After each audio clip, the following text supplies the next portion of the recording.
we welcome the night.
Hello, everyone, and welcome to Horrornightoasis, a radio show where we discuss all the latest movies and news from the world of horror.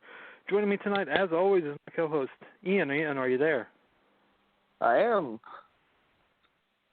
Are you kidding me? Oh, okay. Ian, we might have a problem. My phone's about to go dead, so give me a second to figure out this issue real quick, and I will we'll get this show started. I don't know why. All of a sudden, I just took it off the hook just now, and it just started beep, going low battery. So give me a second. I might go dead, so just give me a second.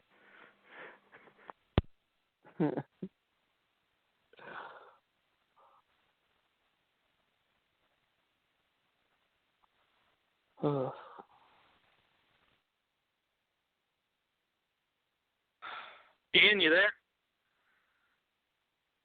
I am. Ian. All right, good. I had to hang up and call in on my cell phone. So we are here. There's always one technical problem every so often. That was one of them. But we're here. We are continuing on our Sirens Marathon, our second in four-part series. Usually those technical difficulties always throw me off because I have my head straight, focused, and then that comes along and just throws shit on the table. So it's like, so it's going to be off. It's going to be one of those off shows unless we get started in the groove. How are you doing, sir? I'm doing all right. It's been kind of a very long week. Yeah. We're only halfway through.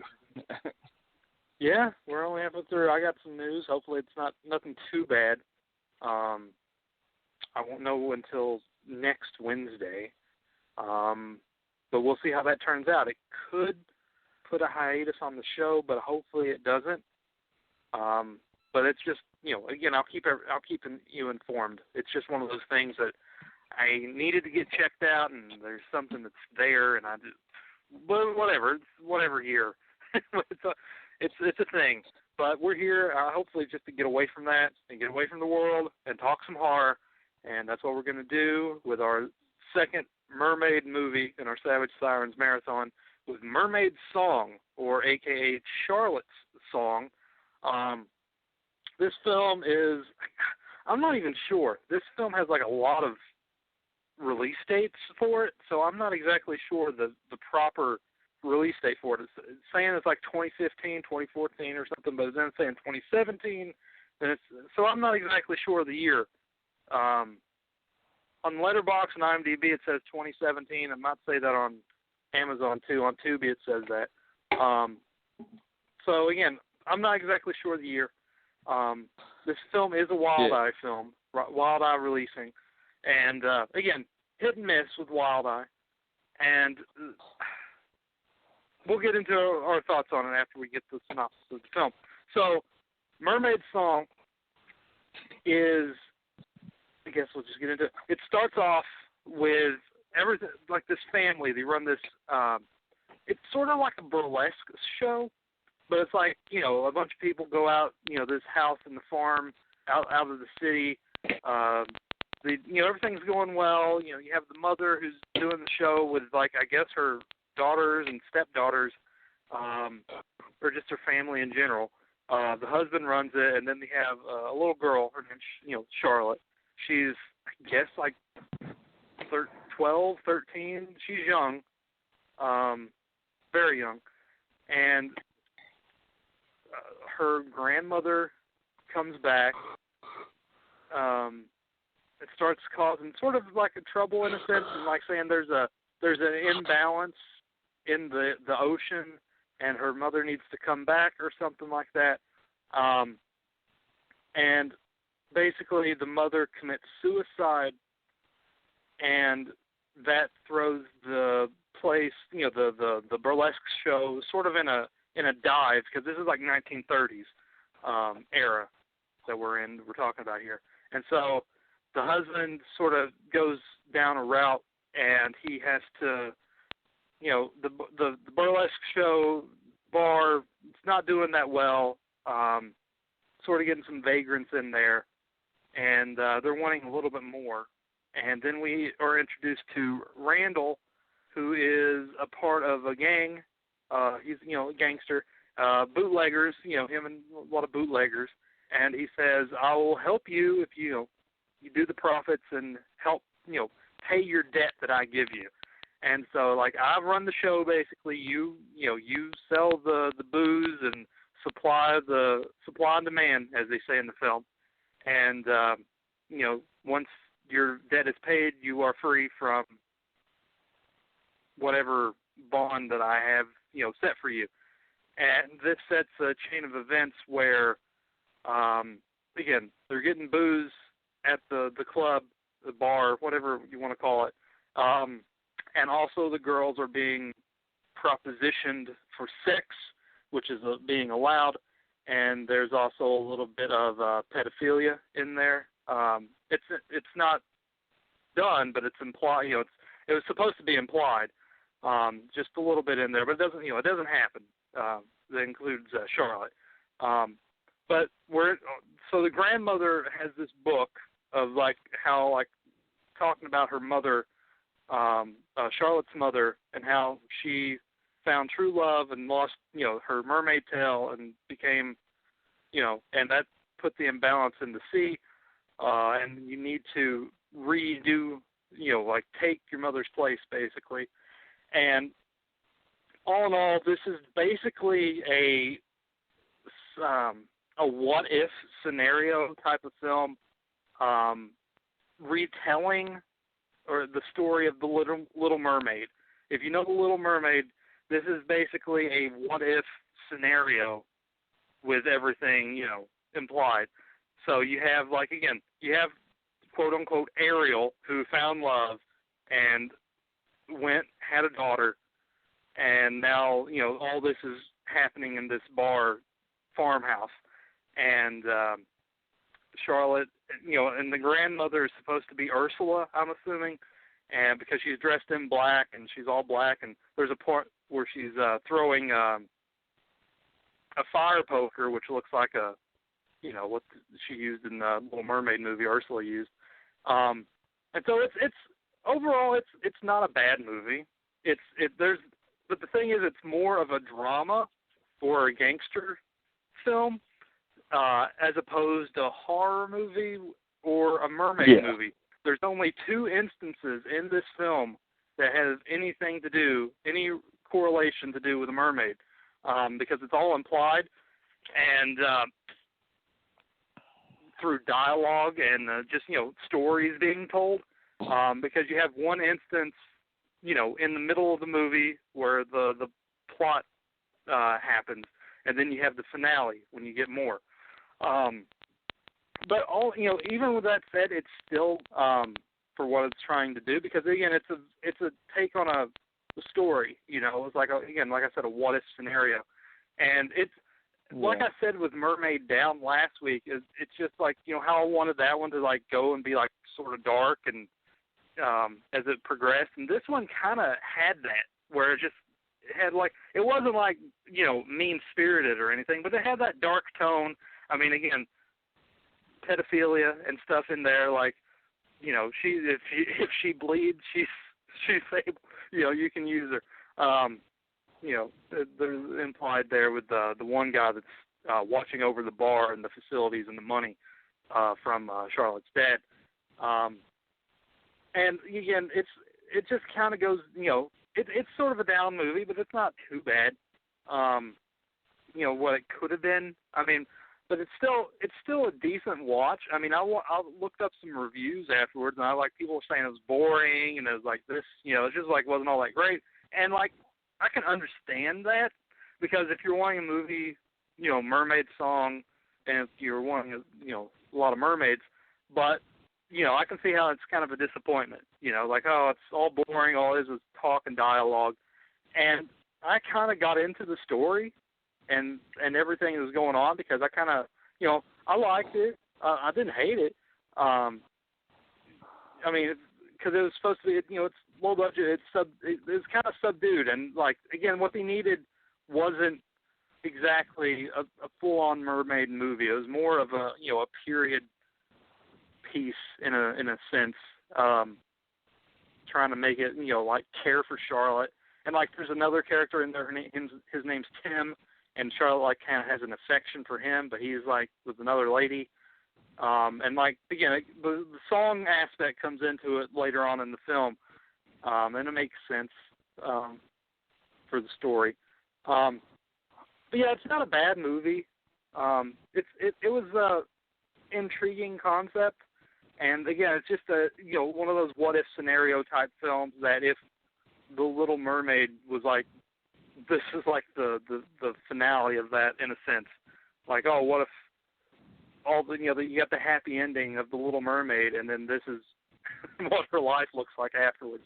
So it's kind of a funny scenario to look at it after that. Ian, what's your thoughts on Mermaid's song? Well, I kind of thought it was a little drug on.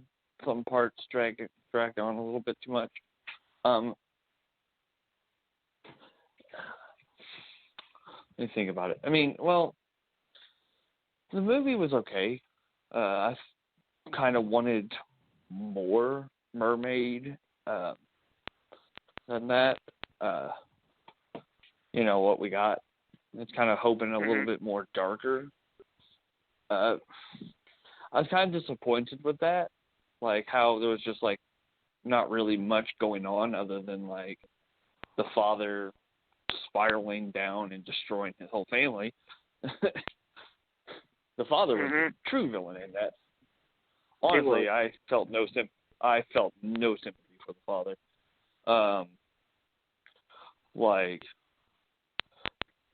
And the guy who played the gangster, Randall. He was in Game of Thrones as a villain, and that's all I could like see him as. Because this movie was definitely shot before that, because they would have had to blow their entire budget just to get him now. So I was like, because I was sitting there like, huh. But anyway, yeah, he always plays the villain really well, or just a shitty character, because he was in Misfits as well. So he was the only actor I recognized. But yeah, no, the movie though itself, I thought this whole fairy tale like reading and all that, I enjoyed that. I enjoyed the books. I enjoyed the grandmother. Creepy. Like, the grandma was creepy as hell. I absolutely loved the mermaid. Like, the one little, like, full-fledged scene we got. I was like, man, I could watch a whole movie with her looking like that. Kind of all like punk rocky looking with the mohawk fin. I was like, yes. Mm-hmm. I thought that was done really well. The cinematography was pretty good. It looked really clean and gritty at the same time. It was kind of interesting how they did that. And, the girl especially with the girls, the colors and the everything. My only problem, and it sounded like you didn't have it either, was like the music was too loud. I even had to turn my subtitles on because I could not hear what they were saying. It could just be this TV that I have because it doesn't sound the best anyway. But like when the music wasn't playing, I could hear them clearly. But other than that, like there was like one thing where the guy was whispering, and you can kind of hear it, but I couldn't hear it at all. That was one of my other problems. And I think that was part of the reason it was hard. It was kind of hard for me to get into just because of that.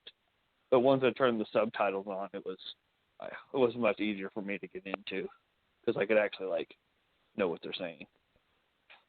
But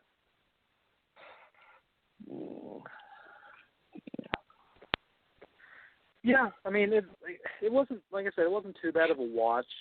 I mean, now that I look back on it, and if you have that expectation going in, wanting a crazy over the top mermaid movie, I mean, you're definitely going to be disappointed because it's not that. So hopefully, if people listen to this review, they'll know that it's very small supply of mermaid. I mean, when it's there, it's decent. Like I said, like Ian said, the look of the mermaid when changed, it looks pretty cool. Sadly, I've seen that ending a million times in other films when it has something like that.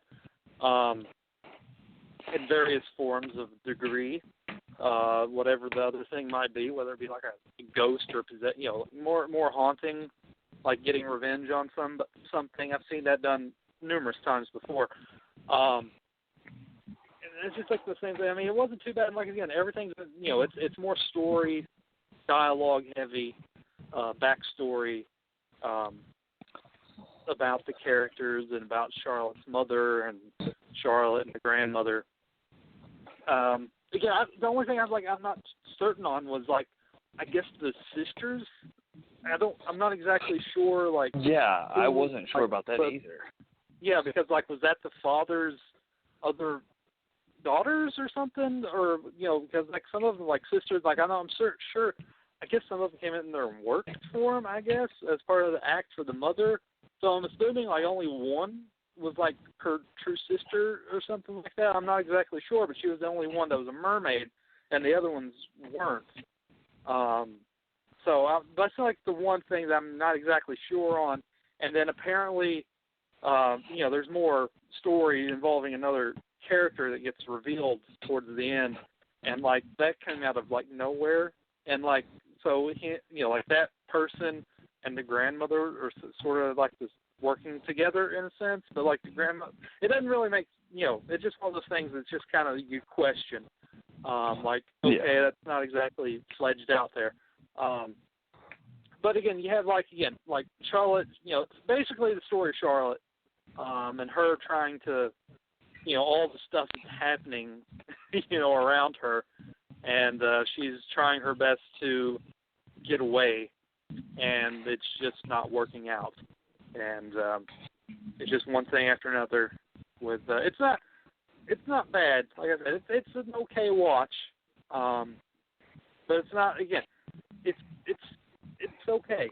It's an okay watch, and it's just more of a drama period piece with a little bit of a mermaid in it.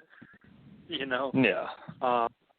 There's not much mermaid action, and I mean, you kind of do wish for a little bit more, but I guess again, you give what you get what you give, and I guess you didn't really need it until the finale, because again, it's all dialogue heavy, and it didn't really come into play until when it was needed, and And even then, it just felt like, oh, that happened. You know? Yeah. Like after everything, oh, she's back to normal. You know? Yeah, and I honestly, not exactly I kind of sure felt there either. Yeah, and I Go felt ahead. kind of like the ending was rushed a little bit. Like I felt like there wasn't much of a build up to much of that. That might have just been me, but I felt like it was like, oh, there it is. Like it's there and done. And I felt like it could have maybe, I don't know, built something up more than what we got. And I don't know, it kind of felt like the way the grandmother just was there and gone. You know, it's like, oh, but because you expected a little bit more with the grandmother character and like all that stuff involved with, you know, the conversations she had with Charlotte, but then it just ends with like, oh yeah, no, fuck that. You know, like no story there. Right, and I wanted, like, you know, without, you know, trying to get into too much of spoilers, I kind of wanted to know more about everyone who was a mermaid or a mer person or whatever. I know the villain wasn't really ever, was it explained that he was 1/2 or something? Or, I don't know. Because it kind of gives it away in the beginning. I was wondering why he, like, never aged. But, I don't know. There was just so many, there was, like, some things that just I wanted answers to, and I never got it. Because even my wife was watching the beginning with me, and she was like, did I miss something? Like, who are all these people that just randomly popped up, and they're like, oh, we are these people, and I don't know. I just felt like it was the just... whole, again, with the mother committing suicide, like that was out of the left field. You know, like that was supposed to help because the grandmother came back, like, oh, I'm going to kill myself. And, like, that didn't really do, like, I know she wanted her to go back to the ocean or to, you know, fix the problem, basically. Yeah. And then, like, she didn't want to do that, but then that was kind of self-centered on her part because, like, if she loves her husband and daughter, like, oh, I'm just going to fucking kill myself. Yeah, that didn't make sense. I was like, what? Like, honestly, like, because she's like, I didn't want to give my daughter back to that monster. And it's like, oh, okay. Well, then why are you killing yourself? Is it because you just don't want to see what happens to her? Or, like, what? Because that made no sense. Like, I was sitting there trying to, like, figure out why she did it. And I was just like, her mother wasn't after her. Like, it wasn't, like, I get it. Now, if it, like, later on, I was like, oh, okay, like, after you see the father spiraling down, I was like, maybe she's just tired of her life, but it doesn't really explain that. It doesn't explain that she was, you know, just in misery. And I don't know. Yeah, and then, like, with the grandmother staying, like, apparently that, like, was that, again, like, oh, she's dead, now I'm going to get the daughter to go back, and then that doesn't go anywhere. You know? So there's some issues. Go ahead. Yeah. I was going to say, well, in the beginning, with the grandmother, they had talked about a deal they made, and they never explained it, or at least, like, unless I might have missed something, they talked about, like, her having a deal with her and that she was going to take her daughter back to the ocean, which is why the mother killed herself. And I was like, that, you know, that was just, that, like I said, that just didn't make sense. Why she would, you know, the grandmother was after the daughter, not the, you know, not the grandmother's. The grandmother was after her grandchild, is what I'm saying. Yeah. Not her mother or her daughter. But it was just completely weird. Like, it did not explain what the deal was. Like, I'm guessing I might have missed something in her tales that we got, like, a brief glimpse. But I felt like some of those tails cut off before they actually, like, started finished. going. Yeah. Yeah, so I think, they might have cut something they shouldn't have when they were doing that and expected us to fill in the blanks ourselves. Yeah, I don't know. That was my only issues with it. Like, it was just the lack of answers. Yeah, it's weird, like, because they give you so much in the dialogue. You think they'd do something in that vein to give you a few little, loose ends, but they don't. And again, even the ending was kind of just like, oh, okay. It was like, why didn't you just do that in the first place? No, I have to wait till all that goes down first, and then I can do that. And then again, it's just like a lot of things just like kind of wasn't, I guess, like you said, like just not thought out properly, or like kind of missing from the film that probably was there in the screenplay. Who knows? I don't know.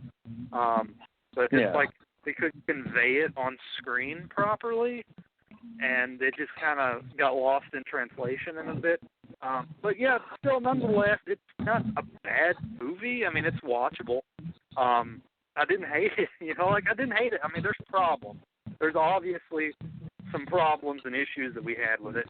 But you just got to, going in that it's more of a family drama in the, set in the 30s about the father who loses his wife to a suicide, and it makes him spiral out of control, and he gets in a deal with some gangsters, and his daughter is a mermaid. And she's trying to go through issues, and she's going through puberty in a sense, trying to help her family at the same time, but it doesn't work out. That's about it. I mean, you get two. I don't know. Like, what was the overall screen time? If we're going here off Mermaid, we're going like 3-4 minutes.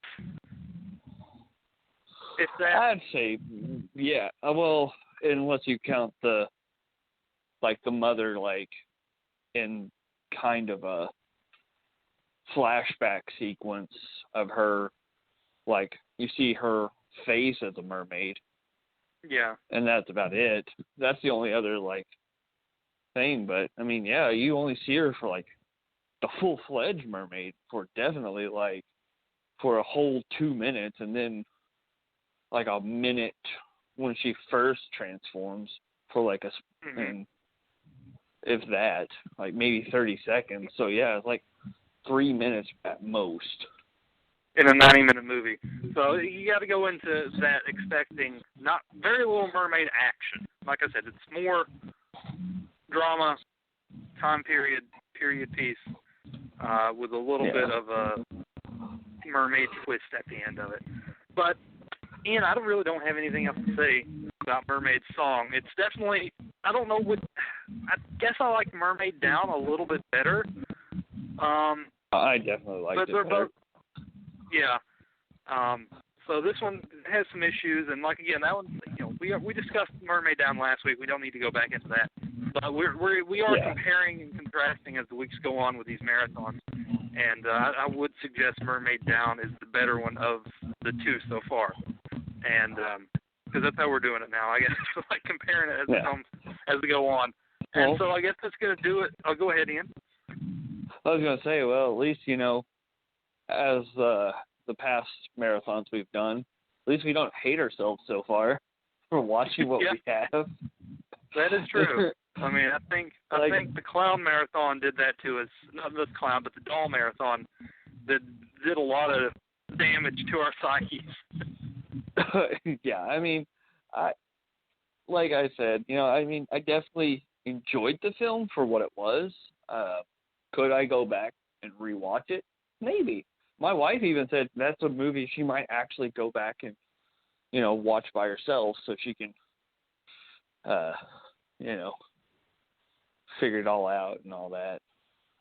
But yeah, no, I definitely would recommend it if somebody asked, like if I knew any horror movies that were mermaids. But there's not that many, so. Yeah. But yeah, it's been so far so far so good. We're 2 out of 2. We're not. Of course, we're not out of the water yet. We got 2 more to go, but we'll see how those turn out. So with that being said, Ian, as always, one of these is gonna hit us, man. One of these is gonna be fucking clown ball, and it's gonna hit us good. So with that being said, Ian, it's great as always chatting with you for a while these late nights, and we will discuss our 3rd film for this series and see how everything goes, because I should know, again, the future of the show based off something. But we'll get into that later, and because it's very important on how everything goes. Hopefully it's not as bad as I think it might be. Hopefully it isn't. Fingers crossed. But we will continue on this marathon next week with a new Mermaid film and our Savage Sirens Marathon. As always, I thank everyone for listening, and we will see you next time. Ian, take care, buddy. Good night.